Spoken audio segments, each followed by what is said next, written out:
guys, it's Naseem here.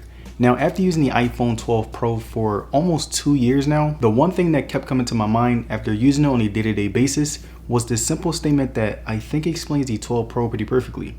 And that statement is, I think that the iPhone 12 Pro still holds up really well in 2022. And I say this because my experience with the 12 Pro has been nothing but amazing even after using it on a day-to-day basis. It still looks great, it still operates well, and it still can go toe-to-toe with any top-tier flagship. Till this day, there are still many times where I will use my 12 Pro to record closer shots when I'm shooting videos, just because of how great it looks compared to the 13 Pro. Even the durability on this phone has surprised me because no matter what I do, it has yet to break. And there were many things that I liked about the 12 Pro that made it an overall great phone for me. The fact that it had a great battery that lasted me all day, the fact that it had an amazing camera that took high quality photos, and the fact that the software still is arguably the best in the smartphone market. And despite my reasonings for why I believe the 12 Pro is an amazing phone that still holds up really well, I still wanted to let you guys in on my experience with it to help you decide whether it's worth it or not. And now the first thing that I wanted to look at when it comes to the iPhone 12 Pro is the display. Now the iPhone 12 Pro has a 6.1 inch Super Retina XDR display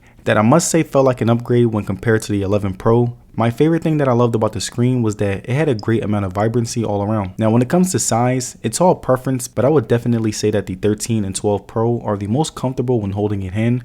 I didn't have to stretch my fingers out too far to reach the screen, and I could still see everything very clear because it's still pretty big, and it was just the overall right fit for me. It wasn't too small and it wasn't too big. I also really like the responsiveness on the 12 Pro. Like whenever I would scroll through the OS, play games, and even customize my home screen, I never got any lag, and the screen overall kept up that great consistency. One problem that I did have with the screen was that it wasn't as bright as I wanted it to be. Like whenever I was outside at work, it was a little harder to see when compared to phones like the Galaxy S22 Plus. And now the last aspect of the display that I really liked was just how great it looked whenever I was watching movies, playing games, and scrolling through the OS. Like right here, you can see me watching a video on it, and you could just see how colorful and vibrant the display is. I really enjoy how quality the resolution was, and to give you guys an example of how good the screen is, I'm going to watch the video and play a game.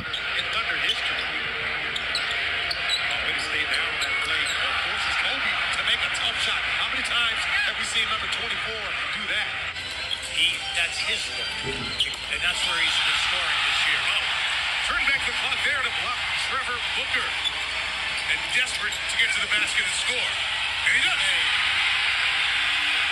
He's talented. He's got a lot of bounce, a lot of energy. Every night he gives them a strong move. Moving to the basket. Oh, pretty. And one.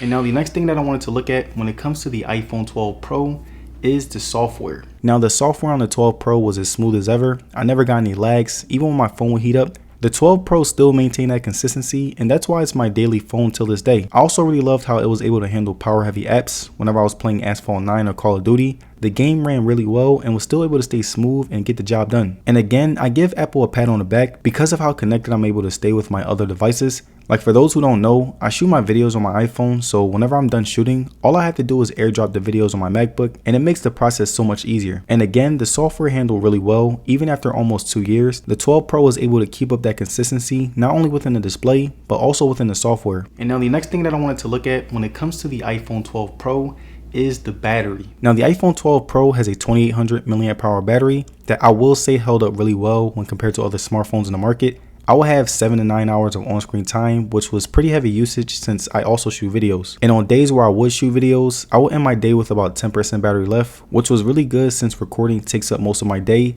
And on days where I would use my 12 Pro like a regular phone, I would end my day with about 20% battery left, which was a good enough difference for me. The charging was something that I will say was pretty fast. Like whenever I would charge it up at night, I would shower while it was charging, and by the time I got to bed, my phone would be on 100%, which was pretty good. And now the only thing that I would say sucked was the wireless charging speeds. Like when compared to other phones, the 12 Pro would take much longer for me to connect it when I had a case on, and the speeds were just much slower. And now the next thing that I wanted to look at when it comes to the iPhone 12 Pro is the speakers. Now when comparing the 12 Pro to the 13 Pro, I would say that the speakers were pretty much the same. The bass was still a little weak, but that's usually a common problem within iPhones and most smartphones as a whole. But besides the bass not being that great, I will still say that the overall sound quality was really good. The music sounded nice, the videos were loud and clear, and the speakers overall enhanced my viewing experience because they were just so good. And to give you guys an idea of how the speakers sound, I'm going to play a video so that you can just see how loud they are. Nice grab at the 45. C.D. Lamb.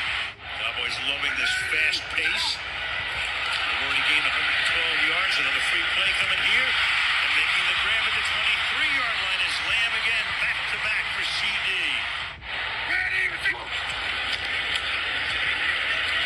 Prescott throws. That's caught. That's a first down and a first and goal. McGovern, the guard, is at fullback here. Prescott throws, and once again, easy touchdown, but a flag is down.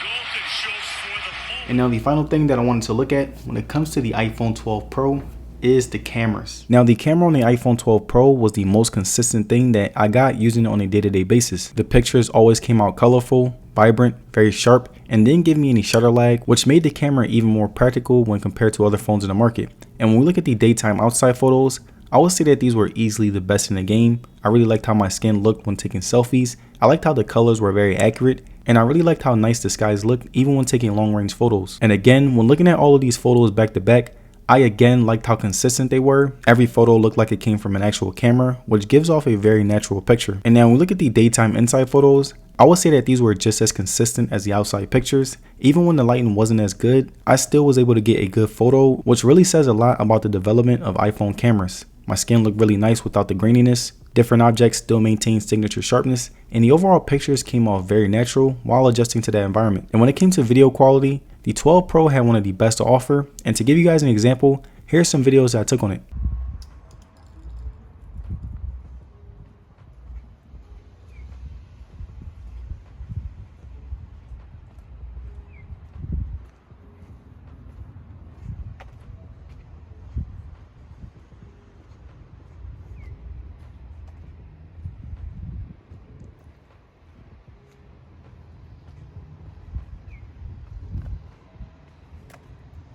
And there it is, my review on the iPhone 12 Pro after almost 2 years of use. Now let me know down in the comments, do you think that the iPhone 12 Pro is still worth it this late in the year? Let me know. And if you guys made it to the end of this video, I'd like to say thank you for sticking around. And don't forget to like the video and subscribe, it'll be very appreciated. And as far as social media, you can follow me on Twitter and Instagram. And I will see you guys on the next one.